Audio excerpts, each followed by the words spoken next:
சின்ன கதை. ஒரு அலுவலகத்தில் ஒரு நோட்டீஸ் போர்டு இருக்குது. அந்த நோட்டீஸ் போர்டில் ஒரு அறிவிப்பு.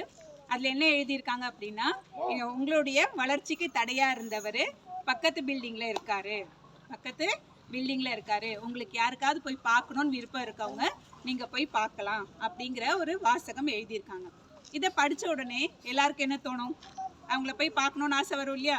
என்னோட வளர்ச்சிக்கு யார் தடையாக இருக்காங்க, எனக்கே தெரியலையே யார் அது தடையாக இருக்காங்க அப்படின்னு பார்க்கணுங்கிற ஆவலில் அந்த ஒட்டுமொத்த ஆஃபீஸுமே ஒவ்வொருத்தராக அங்கே இருக்க எல்லாருமே கிளம்பி அங்கே போகிறாங்க.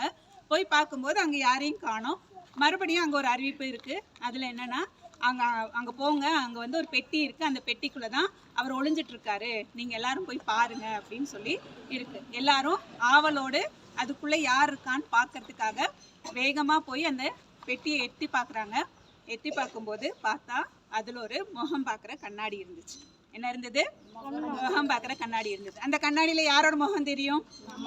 நம்மளோட முகம் தெரியும். அப்போ நம்மளுடைய வளர்ச்சிக்கு தடையாக இருக்கிறது யாரு? நாம தான். நாம் நினச்சா மட்டும்தான் நம்மளால் படிக்க முடியும், நம்மளுடைய திறமைகளை வளர்த்திக்க முடியும். நான் படிக்கணும், நான் நினைக்கணும் இல்லையா? நான் என்னோட திறமையை வளர்த்திக்கணும்னு நான் நினைக்கணும். அப்போ நான் நினைக்காம மற்றவங்க நினைக்கிறதுனால நான் எப்போவுமே முன்னேற முடியாது. என்னோட வளர்ச்சிக்கு வேறு யாரும் தடை கிடையாது, நான் தான் தடை அப்படிங்கிறத எல்லாருமே தெரிஞ்சுக்கிறாங்க. அதுபோல தான் நாம் ஒவ்வொருத்தரோட வளர்ச்சிக்கும் யார் தடையாக இருக்கா?